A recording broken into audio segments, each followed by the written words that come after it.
Halo semua, Assalamualaikum warahmatullahi wabarakatuh. Yang saya hormati Ibu Nanda Sari Dewi, MSI, selaku dosen mata kuliah praktikum struktur dan aktivitas anorganik.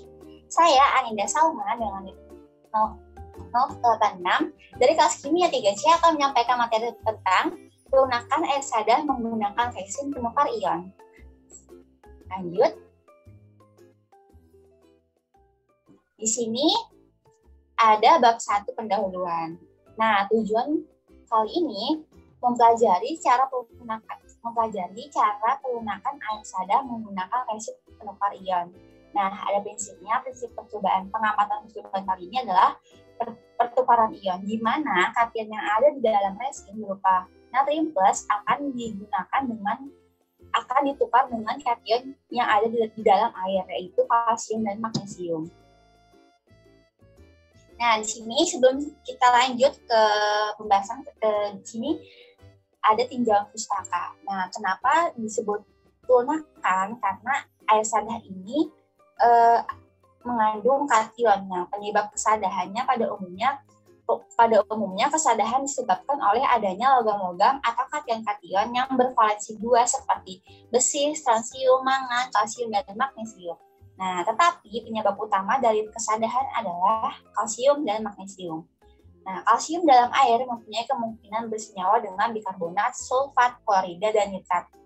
Sementara itu, magnesium dalam air kemungkinan bersenyawa dengan bikarbonat, sulfat, dan klorida. Kesadahan merupakan salah satu parameter kimia tentang kualitas air bersih. Nah, menurut Permenkes, kualitas air bersih dan untuk air minum maksimal itu 500 mg per liter atau 500 ppm.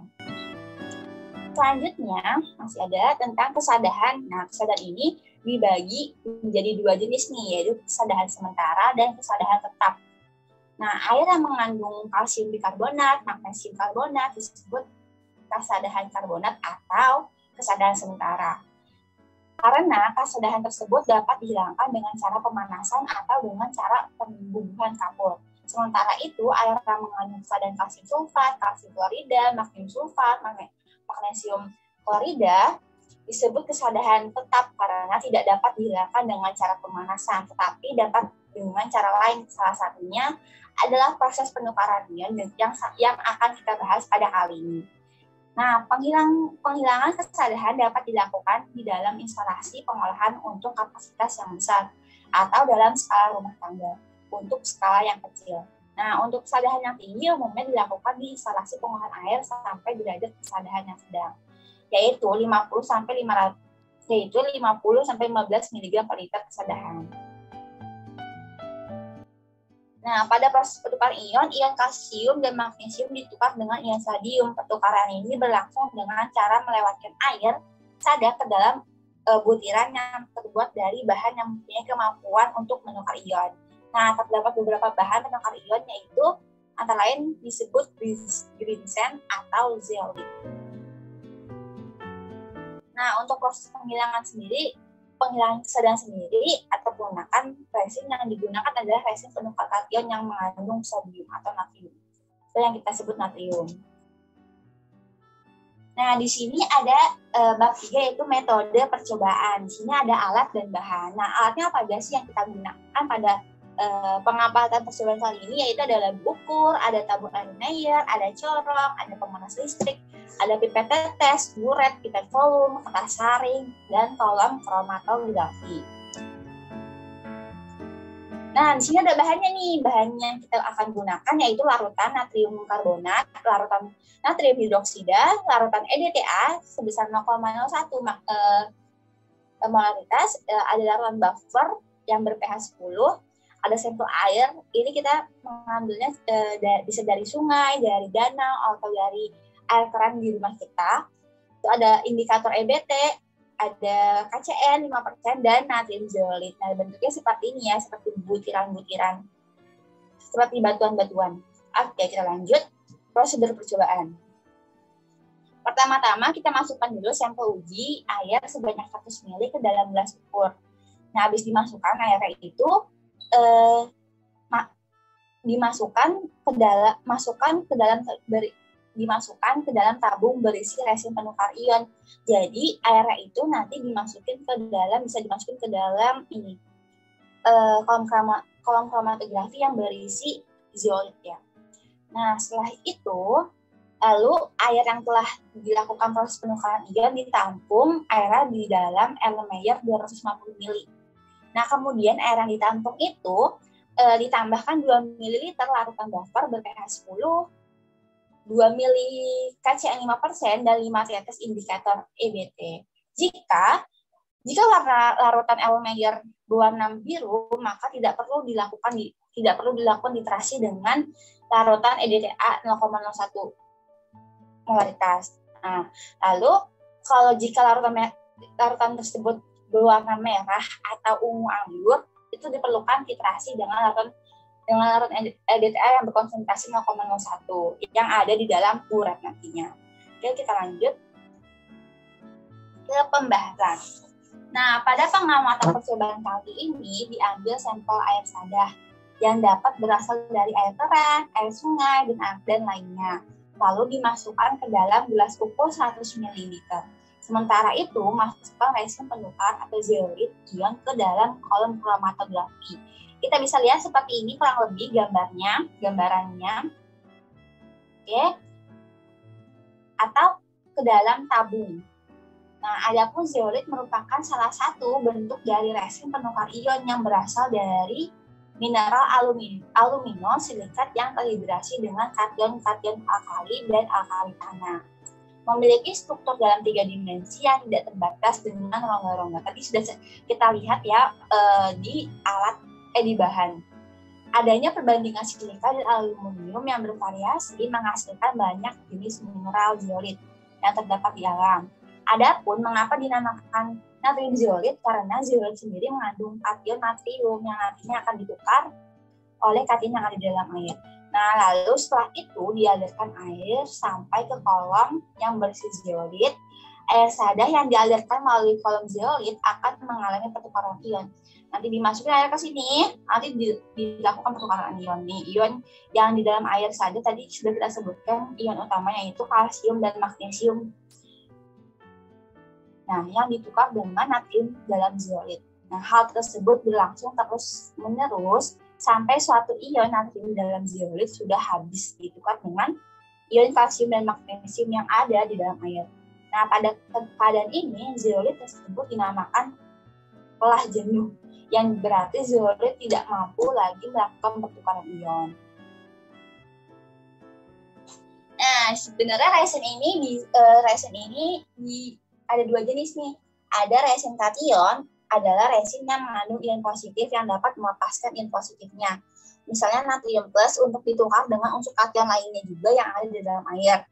Nah, lalu ada resin anion yang mengandung ion negatif yang dapat melepaskan ion negatifnya, misalnya OH- atau CH- untuk ditukar dengan unsur anion yang ada di dalam air.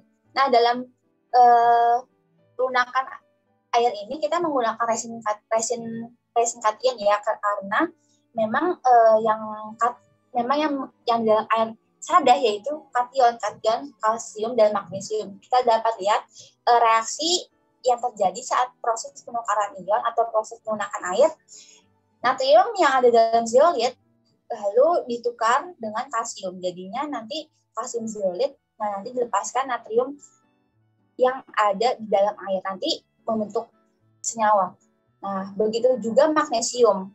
Magnesium nanti akan ditukar dengan natrium, kandungan natrium yang ada di dalam zeolit nanti akan berdekatan dengan batuan yang ada di kation tersebut akan berdekatan dengan batuan atau zeolit yang ada dalam kolom atau tabung. Nah, setelah dilakukan proses penukaran ion, kemudian air yang telah melalui proses penukaran ion ditampung di dalam tabung Erlenmeyer berukuran 250 ml. Lalu ditambahkan 2 ml larutan buffer ber-pH 10 yang berfungsi untuk menstabilkan kompleks yang terjadi antara ligan EDTA dengan kation kalsium 2+ yang ada dalam sampel. Namun pH yang terlalu tinggi juga dapat menyebabkan ion-ion kesadahan hilang dari larutan karena terjadi pengendapan kalsium hidroksida. Nah, setelah ditambahin larutan buffer agar tidak terlalu asam juga, setelah itu ditambahkan larutan ACl 5%. Nah, sebanyak 2 mili. Nah, fungsinya apa sih? Fungsinya yaitu sebagai demasking agent, yaitu suatu proses pelepasan zat yang ditutupi untuk ikut bereaksi lagi. Dengan menggunakan kemampuan zat penopeng beberapa kation dalam sampel dapat ditutupi, sehingga tak dapat lagi bereaksi dengan EDTA bila nanti larutan yang ada di dalam tabung elemen merah kita dapatkan masih berwarna merah, sehingga saat dititrasi itu yang dititrasi yaitu kation, kalsium dan magnesium, bukan kation yang lainnya seperti nih kadmium, Zn, Hg, kuprum, terus kobalt, nikel, perak, dan logam platinum. Nah, kemudian ditambahkan indikator EBT sebanyak 5 KTS. Jika larutan yang ada di dalam Erlenmeyer berwarna biru, maka tidak perlu dilakukan titrasi karena tidak membentuk ion logam. Namun, bila saat ditambahkan larutan yang ada di dalam Erlenmeyer berwarna merah anggur, ini menandakan bahwa masih ada ion magnesium 12 dan kalsium 12 yang di dalam larutan tersebut, karena indikator EBT warna aslinya dalam larutan pH 8-11 adalah biru. Kalau membentuk kompleks dengan ion logam akan berwarna merah. Nah, berarti diperlukan titrasi. Nah, adapun persamaan yang terjadi seperti ini. Nah, lalu seperti ini reaksinya. Lalu dititrasi dengan titran natrium lalu dititrasi dengan titran EDTA ya. Maaf, ini EDTA saja yang ada di dalam burat. Nah, titrasi hingga larutan menjadi dititrasi larutan dari merah anggur menjadi biru.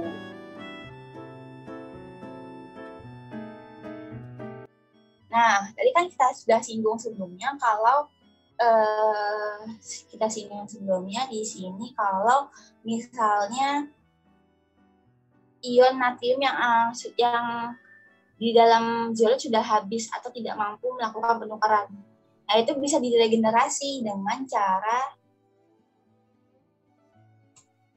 mengadakan larutan garam dapur NaCl 10-25% ke dalam unggun zeolit yang telah jenuh tersebut. Nah, pada proses regenerasi ini akan terjadi penukaran ion lagi. Ion natrium dari dalam larutan air garam masuk ke dalam zeolit untuk menggantikan ion kalsium dan magnesium dari dalam zeolit. Nah, adapun reaksi yang terjadi saat proses pelunakan air sudah berlangsung adalah, ini maksudnya saat proses regenerasi seperti ini, reaksinya saat proses regenerasi. Oke, sini dapat kita simpulkan berdasarkan pengamatan yang telah dilakukan bahwa untuk menggunakan air dibutuhkan proses penukaran ion menggunakan resin atau zeolit yang mengandung ion natrium plus. Setelah dilakukan proses pengaliran air ke dalam resin, ternyata masih terdapat kation kalsium dan magnesium dapat dilakukan titrasi kompleksometri dengan titran berupa EDTA. Ini daftar pustaka yang saya gunakan atau referensi yang saya gunakan untuk mengutip laporan kali ini. Baik, terima kasih.